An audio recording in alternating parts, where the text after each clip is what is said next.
da Sassari ci stiamo spostando verso Porto Torres e stiamo raggiungendo San Gavino. San Gavino alla fine era la sede dell'arcidiocesi del giudicato di Torres, una delle prime sedi vescovili appunto. E qua ha tutto avuto inizio perché la prima capitale del regno e quindi del giudicato di Torres è proprio Porto Torres, che ha assunto il nome Torres perché era il nome di un antico villaggio. Calcoliamo che la Sardegna era l'avamposto più occidentale di questo impero, la parte più lontana. E a Cagliari, a Carali, c'era l'Arcontato, quindi da questo Arcontato iniziano a staccarsi pian piano dei territori. Il primo a staccarsi è proprio il territorio del nord-ovest della Sardegna, che era il giudicato di Torres.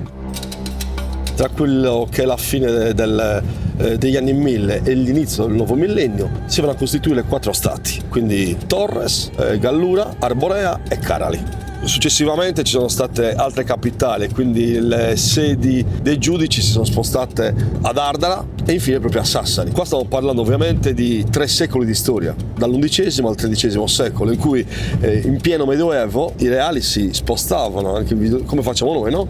Così loro sono arrivati addirittura a spostarsi fino a Burgos, dove tuttora esiste il castello di Burgos.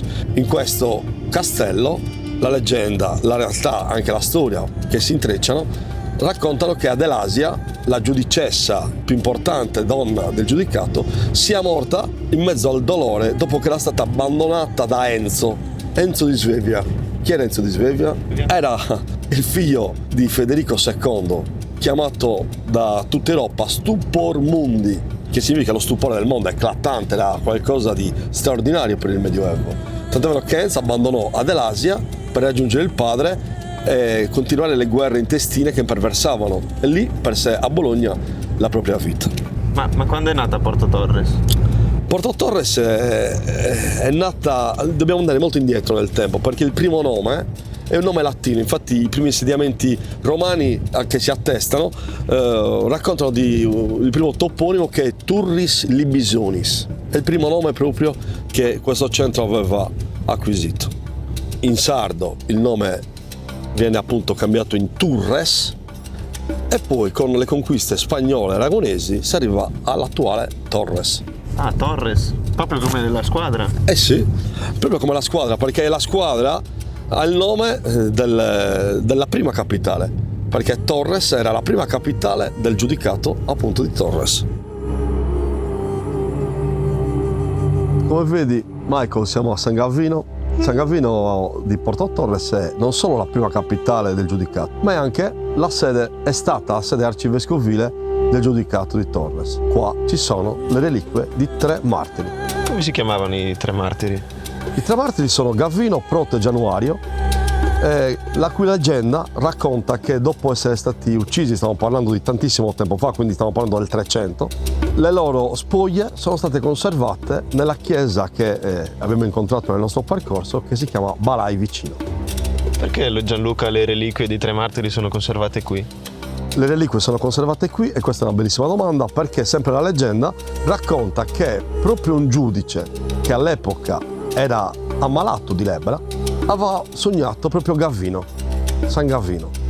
E lo stesso, lamentandosi del fatto che per 7 secoli le proprie spoglie erano in questa chiesetta senza i giusti tributi e onori, aveva chiesto che laddove avesse costruito un simulacro grandioso per lui e per Proto e Januario, nel momento in cui avesse dato il primo colpo di zappa, la sua malattia sarebbe scomparsa e sarebbe guarita. Romita guarisce, costruisce questa splendida basilica, e i resti dei 3 santi tutt'oggi sono conservati in uno dei 2 altari. Ti volevo chiedere, Gianluca, ma questa chiesa non c'ha una facciata?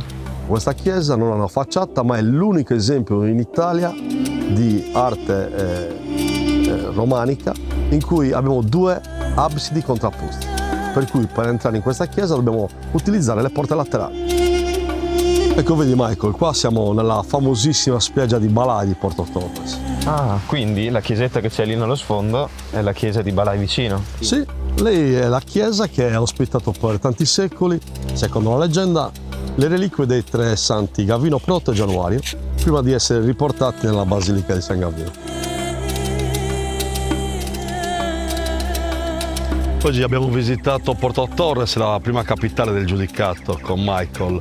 È stata un'esperienza che ti è piaciuta, Michael? Bellissima, ti devo ringraziare Gianluca, è stata un'esperienza bellissima, ho arricchito il mio bagaglio culturale e non vedo l'ora di raccontarlo alle persone che mi stanno vicino. È stata un'esperienza molto bella per tutti noi e la prossima puntata si svolgerà proprio qua, a Sassari.